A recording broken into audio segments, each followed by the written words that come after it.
अशोक गहलोत है, मंदिर मंदिर जाने लग गए, कई राम कथाएं कर रहे हैं, लेकिन जनता सब जानती है और वोट जनता को देना है।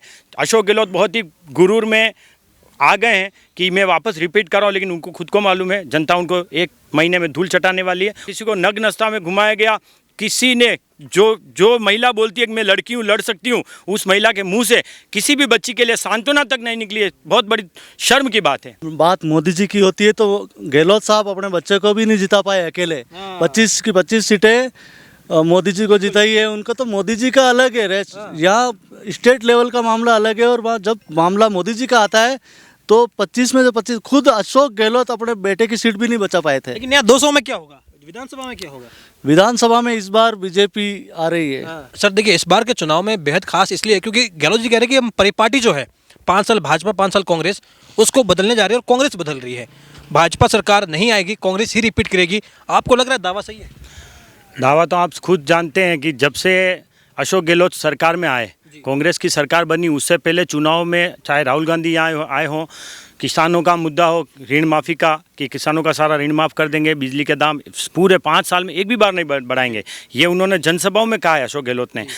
बच्चों को जो बच्चे हैं जो पढ़े लिखे हैं, नौकरियां नहीं लगी है, उनको 3,500 रुपये भत्ता बेरोजगारों को देने का वादा किया था। इन वादों के आधार पर जनता को गुमराह करके सरकार में आए और सरकार में आते उन्होंने बिजली के दाम बढ़ाना, ऋण माफ़ी नहीं करना, बेरोजगारों को भत्ता नहीं देना, ये सारी चीज़ें उन्होंने की। और उसके अलावा जब कोरोना का समय था, जब पूरा राजस्थान त्रस्त था, तब ये और इनके विधायक, पूरी सरकार, चाहे सचिन पायलट 19 विधायकों के साथ अलग होटल में थे और ये अपने विधायकों को लेकर अलग होटलों में थे और जनता त्राईमाम करी थी। भारतीय जनता पार्टी और संघ के कार्यकर्ताओं ने घर घर राशन पहुँचाया, दवाइयाँ पहुँचाई और उनका इलाज करवाया। लोगों के साथ भारतीय जनता पार्टी लगी रही। और आज के समय में आप देखेंगे चुनाव आ गए तो उन्होंने सारी योजनाएं लागू करी। सिलेंडर पे 500 रुपये का सिलेंडर दे रहे हैं, बिजली पे 100 यूनिट फ्री दे रहे हैं। और हम सभी को मालूम है ये 1 महीना पहले शुरू किया है। और जो कामधेनु पशु बीमा योजना थी, जिसको लागू किया, शिविरों में ले आए, लेकिन हमारे यहाँ नाई और बुजरा में जब पशु मरे और हम उनका जो कार्ड लेके वहाँ गए, जिसमें उन्होंने दिया, गारंटी दी थी, गारंटी कार्ड, कलेक्टर साहब ने कह दिया अभी तक कोई टाई अप ही नहीं हुआ है किसी कंपनी से, इंश्योरेंस कंपनी से टाई अप नहीं हुआ और एक मुख्यमंत्री लोगों को गारंटी दे रहा। कितना बेशर्मी की बात इस अशोक गहलोत ने जनता के साथ धोखा किया है। और इस बार आप मान के चलिए, चाहे मुस्लिम तुष्टीकरण का मामला हो, चाहे हमारी जहाँ भी हमारे धर्म के कार्यक्रम आते हो, चाहे रामनवमी का मामला हो, हनुमान जयंती का मामला हो, उस समय धारा 144 लग जाती है। लेकिन इनके मोहर्रम कुछ आते हैं, इनके RACB से पत्र निकलते हैं कि इस एरिया में लाइटें नहीं जानी चाहिए। कितनी बड़ी तुष्टीकरण का मामला चल रहा है। और अभी जब चुनाव आ गए, चाहे इनके यहाँ के नेता हों, चाहे अशोक गहलोत है, मंदिर मंदिर जाने लग गए, कई राम कथाएं कर रहे हैं, लेकिन जनता सब जानती है और वोट जनता को देना है। अशोक गहलोत बहुत ही गुरूर में आ गए हैं कि मैं वापस रिपीट कर रहा हूँ, लेकिन उनको खुद को मालूम है जनता उनको 1 महीने में धूल चटाने वाली है। देखिए, राजस्थान का दुर्भाग्य हुआ, हम जब हम टोंक में थे तो वहाँ भी हमने ये सुना कि तुष्टीकरण की नीति बड़ी हावी है। वहाँ भी अगर कोई हिंदू शोभा यात्रा निकलती है तो रोक लगा दी जाती है। यहाँ भी आप कह रहे उदयपुर में यही माहौल है। ये कारण क्या मानते हैं आप? इतनी बड़े लेवल पे तुष्टीकरण हो रहा है, सब कुछ हो रहा है। जब से देश आज़ाद हुआ है, चाहे 1947 का मामला देख लेंगे, मुस्लिमों के कारण पाकिस्तान अलग किया, लेकिन मुस्लिम आज भी वहीं के वहीं हैं और धीरे धीरे उनकी संख्या बढ़ी है। भाईचारा होना चाहिए, लेकिन एक ही तरफ से भाईचारा हो ये भी अच्छा नहीं है। जब रामनवमी की यात्रा निकलती, नववर्ष की यात्रा निकलती, तो मस्जिद से पत्थर फेंके जाते हैं और उस समय पुलिस देखे मुख्य दर्शक बन के खड़ी रहती है। लोग पत्थर खाते हैं, भागते हैं और फिर अरेस्ट भी यही लोग होते हैं। और अभी आपने देखा होगा जहाँ दूसरे लोग मरे हैं या जहाँ कहीं उनके कोई शहीद भी हुआ है, तो उनको कहीं कोई सरकारी सहायता नहीं देगी। लेकिन एक अभी आपने देखा होगा कि इनके धर्म विशेष के व्यक्ति की मृत्यु 25 लाख रुपए नौकरी घर जाके दिए। तो ये इस तरह से तुष्टीकरण की नीति कांग्रेस सरकार, यहाँ नहीं पूरे देश में एक तुष्टीकरण की नीति कांग्रेस चलाती है। और अभी जैसे कन्हैयालाल जी की हत्या हुई थी, किस तरह से उसको वीडियो बनाकर, हत्या करने से पहले वीडियो बनाया, हत्या करने के बाद वीडियो बनाया और यहाँ से भाग गए। शहर के अंदर से जहाँ संकड़ी गली है, वहाँ से अगर कोई 2 हत्यारे आतंकवादी निकल कर भाग जाते और यहाँ से लगभग 40 किलोमीटर दूर हमारे 2 भाई जो दिलेर थे, उन्होंने उनको पकड़ा और पुलिस वाले उसके बाद पहुँचे, तो आप सोच सकते हैं कि सरकार की। और जहाँ बच्चों का आप देख लो, किसी को नग्न अवस्था में घुमाया गया, किसी ने जो महिला बोलती है कि मैं लड़की हूँ, लड़ सकती हूँ, उस महिला के मुंह से किसी भी बच्ची के लिए सांत्वना तक नहीं निकली है। बहुत बड़ी शर्म की बात है। सर देखिए, 2024 के चुनाव में इस बार फैक्टर राहुल गांधी भी, आपने भी देखा होगा, कूली बन जा रहे हैं, कारपेंटर बन जा रहे हैं, करोल बाग में जाके नट बोल्ट भी कस रहे हैं, बड़ी मेहनत कर रहे हैं, जनता के बीच में जा रहे हैं। लग रहा है ये जो रोल प्ले कर रहे हैं कुछ होगा माहौल उनका ठीक ठाक? भारत एक देश है जी। और देश को चलाने के लिए उस तरह का जज्बा, उस तरह का लगन और उस तरह का त्याग और तपस्या जी। जिस तरह की मोदी जी में है, जी। वो जो तपस्या है वो और इस मातृभूमि के प्रति जो प्रेम है वो होना चाहिए। ये कारपेंटर बनना, ये तो बहुत सारे हैं, पूरे भारत भरा हुआ ऐसे, और सब अपना अपना करके दिनचर्या चला रहे। लेकिन जिस तरह एक व्यक्ति जब कहीं प्लेन से उतरता है और वहाँ मोदी मोदी और भारत माता की जयकार गूंजती है, तो हमारा जो सीना है वो 56 इंची का हो जाता है। ऐसा व्यक्ति कोई प्रधानमंत्री बनता है जिस तरह से मोदी जी हैं, तो मोदी जी के सामने चाहे 26 से दल हो और 26 के 64 भी हो जाएंगे, लेकिन मोदी जी जैसा काम कोई कर नहीं सकता है। उस तरह की जो देशभक्ति है वो किसी में हो नहीं सकती। वो व्यक्ति 24 में से 18 घंटे इस देश के लिए काम करता है, जनता के लिए काम करता है। यह देश कैसे आगे बढ़े, कैसे परम वैभव तक पहुँचे, इसके लिए लगे हुए हैं।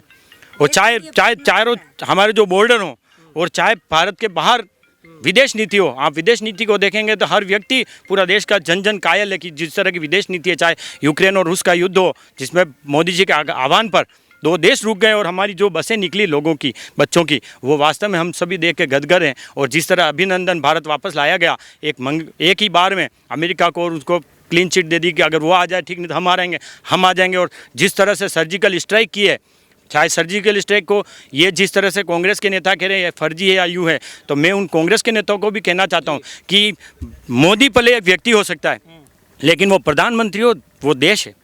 अगर वो कहीं जाता है आते हैं तो वो एक देश है। और अगर इस तरह की बयानबाजी कांग्रेस करती हो, सीधे सीधे सेना के गौरव को ठेस पहुँचाती है।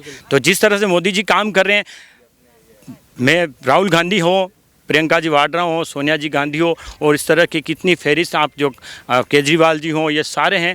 लेकिन मैं कह रहा हूँ वापस, मोदी जी जैसा जो राष्ट्रभक्ति है, राष्ट्र प्रेम है, उनको स्वयं के लिए कुछ नहीं चाहिए। यह जनता खुश रहे, इस जनता को रोजगार मिले, घर घर खाना पहुँचे, पानी पहुँचे, बिजली पहुँचे, गैस पहुँचे, हर व्यक्ति के पास मकान हो, यही उनका जो सपना है। यह सपना उसको पूरे देशों में, राष्ट्रों में घूम घूम कर इसको पूरा कर रहे हैं, और वास्तव में पूरे देश की जनता उनके साथ है। बिल्कुल। देखिए, इस बार 2024 का जो लोकसभा चुनाव है वो इसलिए भी मजेदार है क्योंकि आपने भी देखा, अभी दुर्भाग्यपूर्ण वर्ष इजराइल और हमास के बीच में युद्ध की स्थिति बनी हुई है।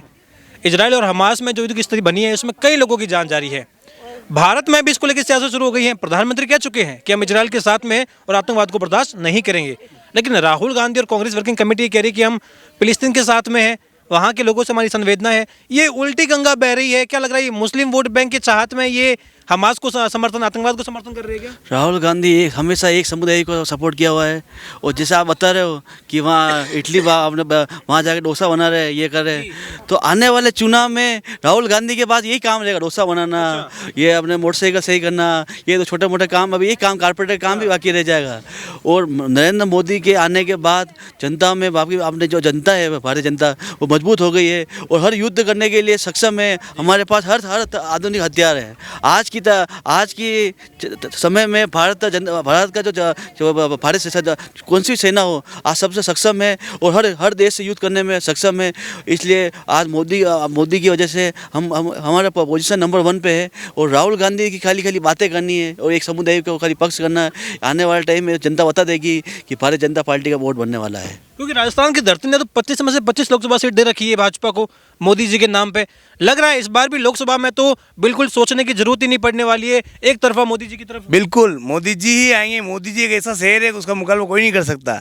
राहुल गांधी तो आलू में से सोना निकालेगा, ये तो कहने की बातें हैं, न कि कभी आलू में से सोना निकलता है। वो ऐसा आदमी है तो उसको पता ही नहीं कि लीटर में आटा होता है।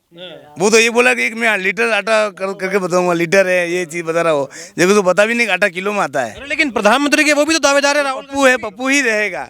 वो राहुल गांधी प्रधानमंत्री नाम छोड़ ही दो आप। वो सपने में सोच रहा है मैं प्रधानमंत्री बनूंगा, वो सपने में ही बन सकता है, वो नहीं बन सकता है। पूरा आप गांधी परिवार कुछ भी नहीं बन सकता आप।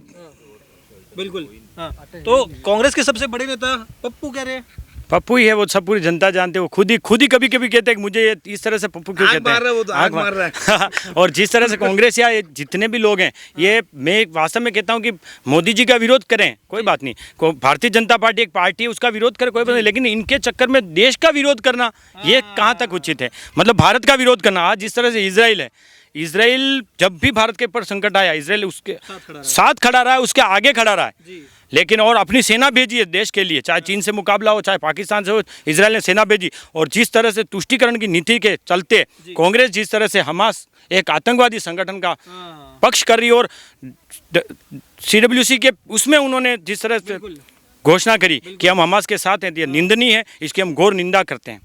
बिल्कुल। महंगाई की बात कर रहे हैं सर, तो महंगाई तो ऐसा है सर कि 2012 में टंकी 896 रुपये ऐसा 95 से कुछ थी, अभी 915 रुपये समथिंग कुछ है, 935 रुपये।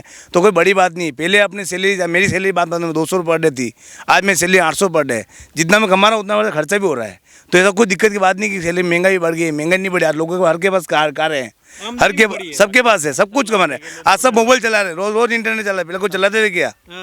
आज सब जन स्मार्ट रहना चाहते हैं। पहले धोती पजामा लेते थे तो उसमें खर्च चलता था, पहले प्याज खाते थे लोग, अब पनीर की सब्जी चाहिए सबको, सब महंगे खर्चे बढ़े हैं, तो भाई महंगाई बढ़ेगी, ये तो कोई देखने की बात ही नहीं है। बिल्कुल। क्या कह रहे हैं आप? महंगाई अगर आप रोना रो रहा तो महंगाई देखो पाकिस्तान में, मोदी जी ने आज देश को इस स्तर पे लाए अपन का। अपने यहाँ कोई महंगाई नहीं है पाकिस्तान के मुकाबले, यहाँ कोई भूखा नहीं सो रहा। इतनी जनता, जो मुसलमान पाकिस्तान में है उससे ज़्यादा मुसलमान यहाँ है, और यहाँ बहुत ऐशो आराम से रह रहे हैं। वो मोदी जी ने ये काम किया है, बोलते हैं कि मोदी जी तो मुसलमानों के विरोधी है, इसके विरोधी, किसी के विरोधी नहीं मोदी जी। मोदी जी पूरी दुनिया को साथ में लेके चल रहे हैं, आज पूरी दुनिया में मोदी जी का डंका है।